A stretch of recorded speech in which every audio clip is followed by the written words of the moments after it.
Good morning बच्चों। अब हम पढ़ेंगे व्यंजन संधि। तो व्यंजन संधि में क्या होता है वो हम देखेंगे। यहाँ पे बच्चों चाहे व्यंजन या व्यंजन के अथवा कोई स्वर के मेल होने पर जो परिवर्तन होता है उसको व्यंजन संधि कहते हैं। यानी स्वर या व्यंजन दोनों में से किसी में भी जो भी परिवर्तन होता है उसको, जैसे शरत प्लस चंद्र तो शरत चंद्र हो गया। किसी वर्ग के पहले वर्ण यानी का, चा, टा, ता, पा का मेल किसी तीसरे या चौथे वर्ण से हो यार अलावा है ना, तो किसी स्वर से हो जाए तो का को गा, चा को जा और टा को ड और पा को वा हो जाता है। इतना हमको ध्यान रखना है, यानी तीसरे या चौथे वर्ण। अब इसके बाद आता है जैसे का है, का प्लस गा तो का प्लस गा में क्या करना है, दिग प्लस गज तो दिगा गज, यानी यहाँ दो गा हो गए, एक आधा और एक पूरा।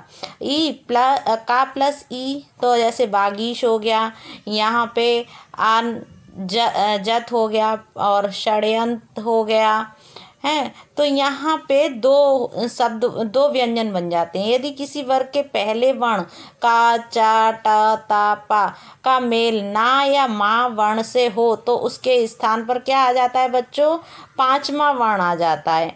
तो पांचवा वर्ण जो होता है लास्ट का, जैसे पांचवा वर्ण कौन सा हुआ, जो लास्ट में जो वर्ण आते हैं, जैसे कि डा है तो यहाँ पे वाक प्लस में तो यहाँ पे डा आ जाएगा, वाण में आ जाएगा। ऐसे ही यहाँ पे चा प्लस ना है तो यहाँ पे लास्ट वाला वर्ण आता है। जैसे हर वर्ण में पांचवा जो वर्ण होगा वो आएगा व्यंजन में। अब उसके बाद हम देखेंगे ता का मेल गा या घा, द, ध, व, भ या रा, व या किसी भी स्वर से हो तो दा हो जाता है। ता का मेल इन किसी भी स्वर के साथ हो तो उसका क्या हो जाएगा, दा। अब दा कैसे हो जाता है देखते हैं। तद सत प्लस भावना तो सध भावना हो जाएगा। ऐसे ही है जगत प्लस ईश तो जगदीश हो जाएगा। भगत प्लस भक्ति तो भागवत हो जाएगा, क्योंकि यहाँ पे ता का दा बन रहा है। अब जैसे तद प्लस रूप तो तदु हो जाएगा। सत्य प्लस धर्म स धर्म हो जाएगा। तो इस तरीके से व्यंजन संधि में ऐसा होता है। अब जैसे ता से परे चा या छा होने पर, चा जा या झा होने पर, ज ट या ठा होने पर, टा ड या अणा होने पर, टा और ला होने पर ला हो जाता है। यानी किस किस तरीके से ला होता है। जैसे ता प्लस चा तो यहाँ पे आप देखेंगे उत प्लस चरण तो उच्चारण। अब है सत प्लस जन तो सज्जन, दो बार हो गया। अब जैसे उत प्लस झटिका तो उज्झटिका। तटीक ऐसे उड्डयन है, उल्लास, दो बार ला बना, एक पूरा और एक आधा। तो इस तरीके से परिवर्तन होता है। अब आगे हम देखते हैं बच्चों, जैसे ता का मेल यदि शा से हो तो ता को चा और शा का झा बन जाता है। ता का मेल अगर चा से होता है शा तो क्या हो जाता है, झा बन जाता है।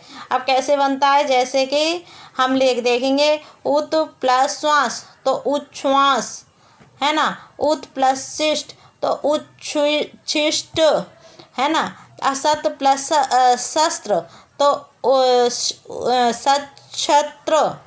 तो इस तरीके से जो है क्या बना, छा बना। अब जैसे ता का मेल यदि हा से हो जाए तो ता का दा और हा का धा हो जाता है। यानी ता का मेल यदि हा से हो तो ता का दा और हा का धा हो जाता है। ये बात समझने की है। अब जैसे उत प्लस हार तो ता और हा तो उद्धार हो गया है ना। उत प्लस हरण तो उधरण हो गया। तत् प्लस हित तो तदार्थ तदर्थ हो गया। अब आगे हम देखेंगे क्या होता है, स्वर के बाद यदि छा वर्ण आ जाए तो छा से पहले चा वर्ण बढ़ा दिया जाता है। जैसे कि आप देखेंगे स्व प्लस छंद, स्वच्छंद यानी च आया। अब है आच्छाद, आछ प्लस छंद तो आच्छादन। अब जैसे है संध प्लस छेद तो संधि विच्छेद, छेद हो जाएगा, है ना। उच्च प्लस अनु, अनु प्लस छे तो अनुच्छेद हो जाएगा। यदि माँ के बाद का, सा, माँ का कोई व्यंजन हो तो माँ अनुसार बदल जाता है, माँ अनुसार बदल जाता है यदि कोई भी अनुसार हो तो देखो यहाँ पे जैसे किम, किम में माँ है प्लस चित तो किमचित हो गया यानी अनुसार में आ गया। किम प्लस कार है तो किनकार हो गया। सम प्लस कल्प है तो संकल्प हो गया यानी अनुसार होता जाएगा। सम प्लस चय तो संचय हो गया। सम प्लस तोष संतोष हो गया। सम प्लस वंदन तो संबंध हो गया। सम प्लस पूर्ण तो संपूर्ण हो गया। ठीक है, यहाँ पे अनुसार हो गया। अब माँ के बाद अगर माँ का द्वैत्व हो, द्वैत्व यानी दो बार माँ का आगमन होता है तो देखो यहाँ पे एक पूर्ण माँ एक अपूर्ण माँ हो जाता है तो सम प्लस मति सम्मति हो गया। सम प्लस मान सम्मान हो गया। माँ के बाद यार अलावा श यानी अंतःस्थ वाले कोई भी व्यंजन आए तो माँ का अनुसार हो जाएगा। वो अनुसार कैसे होता है बच्चों, जैसे कि माँ प्लस या तो जैसे सम प्लस योग तो अनुसार में संयोग हो गया। सम प्लस रक्षण संरक्षण हो गया। सम प्लस विधान संविधान हो गया। सम प्लस वाद संवाद हो गया। सम प्लस शय संशय हो गया। सम प्लस लग्न तो संलग्न हो गया। सम प्लस सार तो संसार हो गया। यहाँ पे अनुसार हो गए। ठीक है, अब आगे हम देखते हैं बच्चों रिरी रा शा से परे ना का अणा हो जाता है अणा, परंतु चवर्ण तवर्ग तवर्ग सा से सा का व्यवधान हो जाने पर ना का अणा नहीं होता है। यानी कोई व्यवधान होने पर जैसे के परि प्लस राम नाम तो परिणाम हो जाएगा यानी ना का अणा बन जाएगा। परि प्लस मान तो परिमाण हो जाएगा, है ना।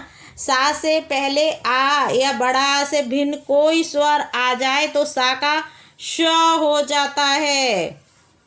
कैसे हो जाता है, जैसे अभी प्लस शेख तो अभिषेक हो गया। नी प्लस सिद्धि तो निषिद्ध हो गया। बी प्लस सम तो विषम हो गया। यहाँ पे सा जो है उसका षटकोण वाला सा हो जाता है। ठीक है, अब विसर्ग संधि जो है वो हमारे अगले क्लास में है तो हम विसर्ग संधि फिर भी हम पढ़ लेते हैं। विसर्ग संधि में स्वर या व्यंजन आने पर विसर्ग में जो विकार होते हैं उसको विसर्ग संधि कहते हैं। जैसे मन